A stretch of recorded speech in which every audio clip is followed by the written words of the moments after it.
اقبال سے پوچھا گیا اقبال بتاؤ تو صحیح، اگر آج ہم لوگ کہیں ہمیں کوئی اعلیٰ مثال تو نظر آئے، اگر آج ہم لوگ تقاضا کریں ہمیں عدل کی اعلیٰ مثال نظر آئے، ہمیں مساوات کی اعلیٰ مثال نظر آئے، ہمیں سخاوت کی اعلیٰ مثال نظر آئے، ہمیں شجاعت اور بہادری کی اعلیٰ مثال نظر آئے، اقبال نے کہا اے دنیا والوں یاد رکھنا، ہر کجا بینی جہان رنگ و بو، آنکھ از خاکش بروجد آرزو، شاہ نور مصطفیٰ اورا بہاس، یا ہنوز اندر تلاش مصطفیٰ، کہ یہ پوری کائنات کے اندر تمہیں جہاں بھی نور نظر آ رہا ہے، پوری کائنات کے اندر تمہیں جہاں بھی عدل نظر آ رہا ہے، پوری کائنات کے اندر اگر تو چاہتا ہے کہ تجھے عدل کی، امن کی، سخاوت کی، بہادری کی مثال ملے تو تجھے وہ اسلام کے دامن سے ہی نظر آئے گی۔ اقبال بتاؤ تو صحیح وہ مثال کہاں پہ ہے؟ تو میرے دوستو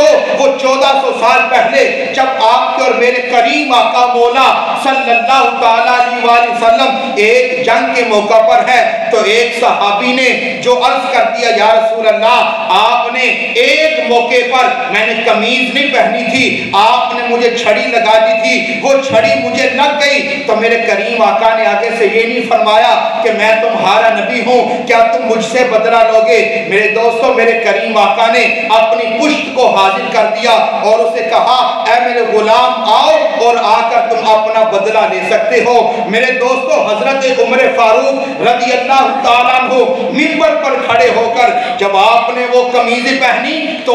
سامنے سے ایک آدمی سوال کرتا ہے یا امیر المؤمنین آپ کا جسم بھی بڑا، آپ کا قد بھی بڑا، جو آپ نے قمیضیں ہمیں دی ان قمیضوں سے، جو چادریں ہمیں دی ان چادروں سے تو ہمارا لباس نہیں بنا، آپ کا لباس کیسے بن گیا؟ اور میرے دوستو آج ایک چھوٹے سے کونسلر سے سوال کر لیا جائے نا، آج ایک عام سے بندے سے پوچھ لیا جائے بتا تیرے پاس اتنا مال آیا تھا یہ کہاں خرچ کیا، کدھر لگایا، تو وہ بھی ناراض ہو جاتا ہے کہ تو نے مجھ سے سوال کیوں کیا۔ اور میرے دوستو وہ فاروق اعظم جن کے سائے سے بھی شیطان بھاگ جاتا ہے، جب آگے سے بندہ سوال کرتا ہے یا امیر المؤمنین اس چادر سے آپ کا لباس کیسے بن گیا، تو حضرت فاروق اعظم جواب دینے لگتے ہیں، مگر بیٹا کہتا ہے یا امیر المؤمنین ابا جان مجھے اجازت دیں میں اس کا جواب دیتا ہوں۔ تو بیٹا آگے سے کہتا ہے ایک چادر مجھے بھی ملی تھی،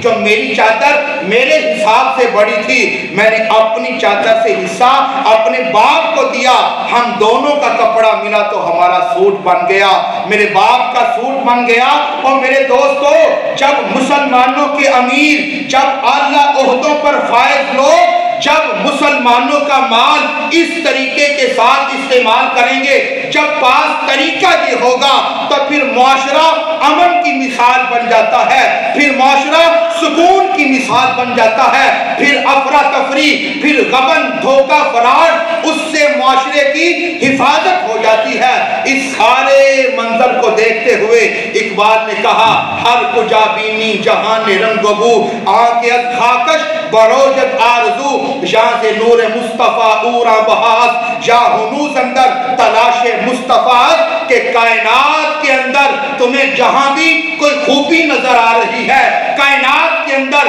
تمہیں جہاں بھی اچھائی نظر آ رہی ہے، ہر خوبی اور ہر اچھائی در مصطفیٰ سے تقسیم ہو رہی ہے۔